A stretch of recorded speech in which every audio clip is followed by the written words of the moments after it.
नमस्कार बच्चों। आज हम लोग पढ़ेंगे हमारे नाइन्थ स्टैंडर्ड जो है, नाइन्थ संस्कृत है, उसका एक अलग टॉपिक जिसको रम्य संस्कृत हम कहते हैं। एक्चुअली ग्रामर का पार्ट है, व्याकरण का पार्ट है। अभी क्या है, व्याकरण से लोगों को ऐसा लगता था, बहुत डर बैठ गया था। तो अभी क्या है, संस्कृत टेक्स्ट बुक में वो व्याकरण शब्द ही हटा दिया गया है। यानी रम्य संस्कृत मतलब होता है ब्यूटीफुल संस्कृत।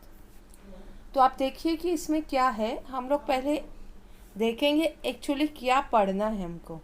यहाँ पे देखिए, हम ये जो है वो है किम कृत्वा, यानी कृत्वा एक शब्द है। ओके, तो ये क्या होता है पहले ये है। तो वो समझने से पहले हम एक वाक्य देखते हैं, जैसे कि बालकः पुस्तकम पठति, बच्चा पुस्तक पढ़ता है।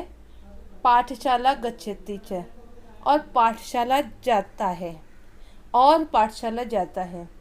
ये जो वाक्य है इसको हम कैसे कह सकते हैं, इसको ऐसे भी कह सकते हैं कि बच्चा पुस्तक पढ़कर पाठशाला जाता है। तो यहाँ पर पुस्तक पढ़कर पाठशाला जाता है ना, इसके लिए हम त्वांत लगाते हैं। पढ़कर, यानी देखो पठति की जगह क्या आ जाएगा, कर। यानी हम लोग जो पठ धातु है उसमें जो हमारा पढ़ होता है ना, पठति पढ़ता है की जगह पढ़कर हो जाएगा। हिंदी मीनिंग अगर जब हम लोग लगाते हैं पठित्वा, तो क्या हो जाएगा, इसका वाक्य हो जाएगा पढ़कर। ठीक है, और फिर और क्या हो जाएगा। तो अभी देखो इसमें चेंज क्या हुआ, बालकः पुस्तक पढ़कर पाठशाला जाता है। तो इसमें और शब्द भी नहीं आया। क्या नहीं आया, और शब्द। तो ये जो च शब्द है ना, इसको भी हटा दिया जाएगा यहाँ से। ठीक है, दो परिवर्तन आएगा। इसको इंग्लिश में कहते हैं जेरंड। इसको क्या कहते हैं इंग्लिश में, जेरंड। और हिंदी में इसको हिंदी में क्या, इन संस्कृत में इसको कहते हैं पूर्व कालवाचक धातु साधित अव्यय। ठीक है, और ऐसे त्वांत अव्यय कहते हैं और लेब्यंत अव्यय के कहते हैं। तो आज हम लोग अभी त्वांत पढ़ रहे हैं, लेब्यंत भी आएगा इसके नीचे, तभी मैं बताती हूँ। तो त्वांत जब लगता है तो क्या शब्द में परिवर्तन हो जाता है। जैसे करोति शब्द है, करोति शब्द में करोति मतलब करता है, और कृत्वा बना तो कर कर, कृत्वा बना तो क्या हो जाएगा, कर कर। ठीक है, ऐसे ही देखो। तो यहाँ पे बालकः पुस्तकम पठति पाठशाला गच्छति च, बालकः पुस्तकम पठित्वा पाठशाला गच्छति। यहाँ पे च हट गया और पठति की जगह पठित्वा बन गया। अब हम लोग नेक्स्ट जो वाक्य है वो देखते हैं। देखो ये पुल्लिंग में है, यानी त्वांत जब लगता है ना तो जेंडर का कोई फर्क नहीं पड़ता है। वर्ड है ना, शब्द वैसे के वैसे बन रहते हैं। माता पाकम करोति, माँ भोजन बनाती है, भोजन मम परिवेशति च। ओके, और उसको परोसती भी है। अभी यहाँ पे देखो, माता पाकम कृत्वा भोजनम परिवेशति, च हट गया और करोति की जगह कृत्वा बन गया। ठीक है, यानी हमने देखा पुल्लिंग, हमने देखा स्त्रीलिंग। अभी देखो एक वचन हम लोगों ने देखा दोनों का, क्योंकि पुल्लिंग का भी एक वचन है और स्त्रीलिंग का भी। अभी द्विवचन देखते हैं। एतौ पत्रम लिखितः, ओके, लिखतः पत्र पेटिकायां पत्रम निक्षिपतः च।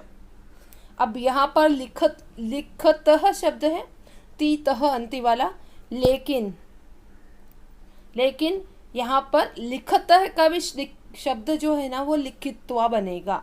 ये लिखित्वा एक वचन के लिए भी चलेगा, बहुवचन के लिए भी चलेगा, और द्विवचन के लिए भी लिखित्वा ही बनाएंगे शब्द। क्योंकि कारक ये जो हमारा लकार रहता है उसमें तो एक वचन, द्विवचन और बहुवचन होता है। ती तह अंति, यानी पठति पठतः पठन्ति। लेकिन यहाँ पर जब हम झेरंड बनाते हैं, त्वांत प्रत्यय लगाते हैं, तो उसमें लिखित्वा ही आएगा। ठीक है, आगे देखते हैं। नर्तक्य शिक्षाम अनम। ओके, इसके साथ साथ में देखो तीनों जो वाक्य थे वो वर्तमान काल में थे। अभी इन्होंने ये जो वाक्य है वो बहुवचन वाला, वो कौन से इसमें कर दिया है, कौन से लकार में कर दिया है, पास्ट टेंस में कर दिया है। पास्ट टेंस में करने के बावजूद भी सेम वैसा ही रहेगा। नर्तक्यः शिक्षिकां नत्वा अनर्तन, नर्तकः शिक्षकां अनमन अनृत्यं च, यानी नर्तकियों ने शिक्षिका को नमन किया था और नाची थी। तो यहाँ पर देखो ये जो है, तो यानी क्या बता रहा है वो कि त्वांत अव्यय का कोई फर्क नहीं पड़ता है कि लकार कौन सा हो, टेंस कौन सा हो, या वचन यानी नंबर कौन सा हो, एक वचन, द्विवचन, बहुवचन, और सेम चलते हैं तीनों लिंगों में और तीनों वचनों में। ठीक है, और लकार का भी उन पर कोई असर नहीं पड़ता। देखो यहाँ पे पठित्वा, कृत्वा, लिखित्वा, नत्वा इत्येतानि पूर्वकालवाचक त्वांत अव्ययानि। ठीक है, आगे चलते हैं। अब देखो दूसरा हमारा होता है, ये कौन से अव्यय हैं? ये अव्यय हमारे हैं पूर्वकालवाचक त्वांत अव्यय। नेक्स्ट हम चलते हैं, नेक्स्ट हमारा क्या है वो हम देखते हैं। नेक्स्ट हमारा है ल्यब्यंत अव्यय। दोनों का मतलब एक ही रहता है, दोनों में हिंदी में कर लगता है, जैसे पढ़कर, पढ़कर, खाकर, जाकर, ओके, और इंग्लिश में आईएनजी लगता है। ठीक है, मीनिंग में, जैसे रीडिंग, ठीक है, reading, doing, eating, like that. तो अद्वैत वृक्षम वृक्षम आरोहति उपविशति च, अद्वैत वृक्ष पर चढ़ता है और बैठता है। अब देखो यहाँ पर जो है ना वो ये जो शब्द है वो आरोहति है। तो आरोहति शब्द है ना, उसमें आ तो हमारा दिया है प्रीफिक्स, और रोहति हमारा क्या है, रोहति हमारा क्या हो गया है यहाँ पे, वर्ब हो गया है, यानी जो वर्ब है वो वर्ब क्रियापद क्या कौन सा है, रोहति। ठीक है, तो उस ऐसी स्थिति में जबकि प्रीफिक्स हो पहले, ओके, प्रीफिक्स अगर पहले हो धातु के या तो रूट वर्ड के, जिसके भी क्रियापद के, तो ल्यब्यंत लगता है। तो क्या लगता है, ल्यब्यंत, ओके। और त्वांत कभी लगता है, त्वांत लगता है जबकि धातु के आगे कोई भी क्या नहीं हो, प्रीफिक्स नहीं हो। तो यहाँ पर, और ल्यब्यंत का क्या रहता है, जैसे त्वांत शब्द है ना, तो त्वांत शब्द का लास्ट में त्वा रह जाता है, तो ल्यब्यंत का लास्ट में य रह जाता है, ओके, खाली यह लगता है, और फिर बाद में प्रीफिक्स आगे लगेगा ही। एग्जाम्पल देखो, आरोह्य में आ पहले दिया है, आ तो हम लगाएंगे, रूह धातु है तो रूह धातु लगाकर यह लगा देंगे तो आरूह्य शब्द बन जाएगा। यह हमारा किस में बनेगा, ल्यब्यंत में बनेगा। तो सेंटेंस क्या है, अद्वैत वृक्षम आरूह्य उपविशति। ठीक है, नेक्स्ट यहाँ पे किसका है, पुल्लिंग है, वृद्धा देवम प्रार्थयते निद्राम करोति च। इसमें क्या कर दिया है उसने कि यहाँ पर जो वृद्धा देवम, ये जो शब्द है ना वो बच्चों क्या कर दिया, टूटा नहीं है, इसको एक्चुअली तोड़ना चाहिए। वृद्धा अलग है और देवम अलग है। ठीक है, तो देखो ये वृद्धा एक ये बॉक्स में आएगा इसमें, और देवम न प्रार्थयते ये इसमें आएगा, और यहाँ पे निद्रा करोति इसमें आ जाएगा। जैसे ये 3 है, ये प्रिंटिंग मिस्टेक है, शब्द एक साथ में आ गए हैं, एक्चुअली प्रिंटिंग मिस्टेक भी नहीं है, शब्द एक साथ में आ गए हैं, तो वो देख लेना।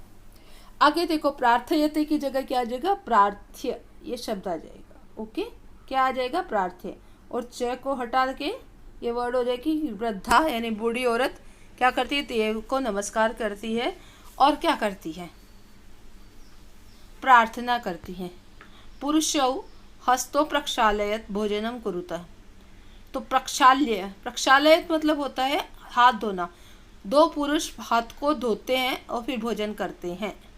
यहाँ पर देखो आरूह्य, प्रक्षाल्य मतलब प्रक्षालयत की जगह प्रक्षाल्य आ गया है और च उड़ गया है, वहाँ से उसको हटा दिया गया है। तो इस तरह से देखो, आरूह्य, प्रार्थ्य, प्रक्षाल्य इत्येतानि पूर्वकाल वाचक ल्यब्यंत अव्यय यानी। तो ये क्या है, ये सब पूर्वकाल वाचक ल्यब्यंत अव्यय है। ठीक है बच्चों, आगे चलते हैं। अभी ये यहाँ पे है क्या है, सुभदा आपणम गच्छति धनम ददाति पुस्तकम आनयति पठति च।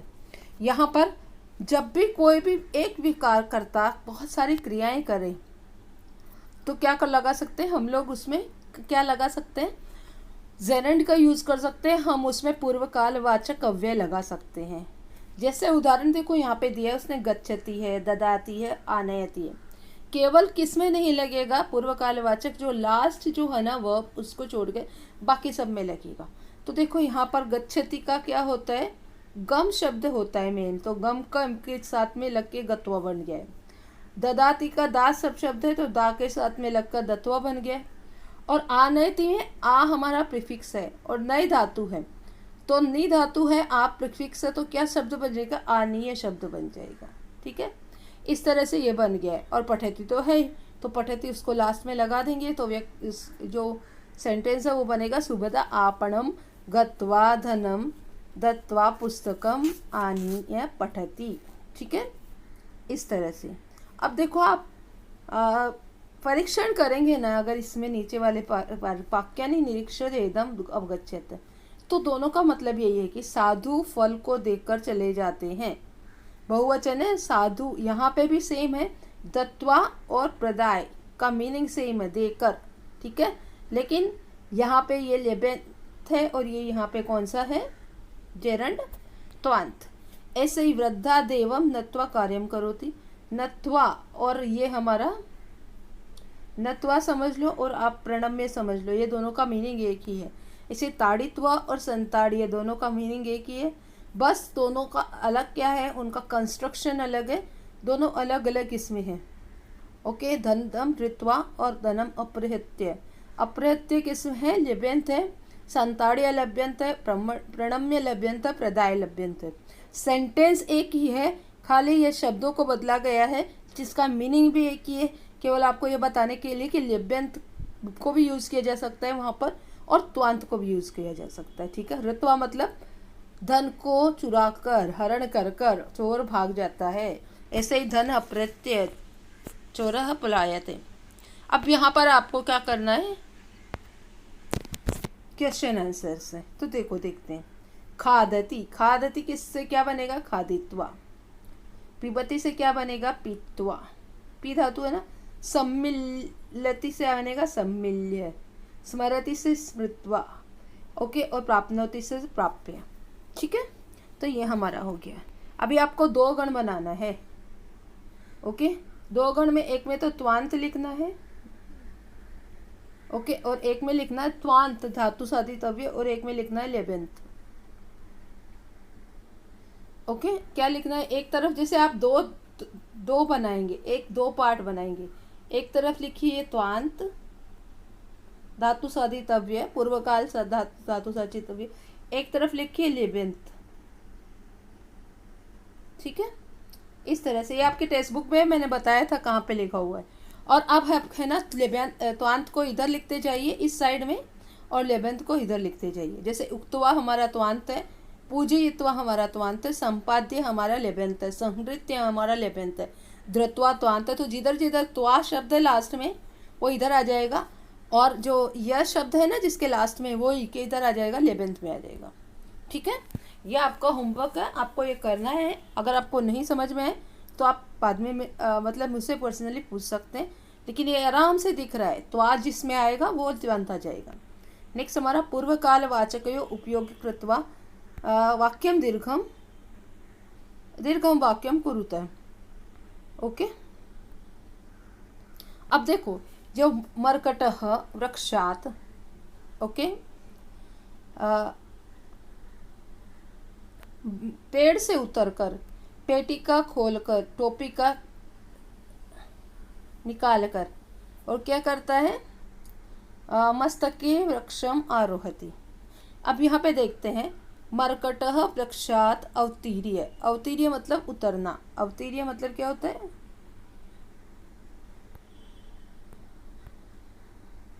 अवतीर्य मतलब उतरना। ये देखिए यहाँ पे है ना, ये अवतीर्य, उतरना। ठीक है, उतर कर उसने क्या किया, पेटिकाम उद्घाट्य, सेकेंड हमारा ये ओके, टोपिकाम निष्कास्य, थर्ड ये निष्कास्य, मस्तके, ओके, मस्तके धृत्वा, धृत्वा ये रहा, ये वाला, ठीक है, धृत्वा वृक्षम आरोहति। तो ये पूरे हम लोगों ने यहाँ पे सेंटेंस देख लिए हैं। आगे देखते हैं भिन्नम अव्यय चुनित, भिन्न अव्यय चुनना है, यानी या तो क्या होगा इसमें से कुछ चीज़ें होगी, या देखो त्वांत है, उषित्वा में त्वांत है, उपत्वा में त्वांत है, तो यहाँ पे भिन्न क्या हो गया, ओड वन आउट है, तो ओड वन आउट में उपदिश्य हो गया। यहाँ पे निमंत्रे वंदित्वा पराजित और संभुओं में वंदित्वा है ना, ओड वन आउट है। तीर्थवा अनुज्ञाए सुप्तवा और मत्वा में त्वा है तीनों में, खाली ये जो अनुज्ञाए है ना उसमें नहीं है, तो ये ओड वन आउट हो जाएगा। ओके, गणित्वा प्रयुध्य प्रगाय और अभिश्चय में गणित्वा हो जाएगा। और यहाँ पे देखो बच्चों, इस तरह से हमको ये क्वेश्चन आंसर हमारी नोटबुक में करना है। तो आज हमारा क्लास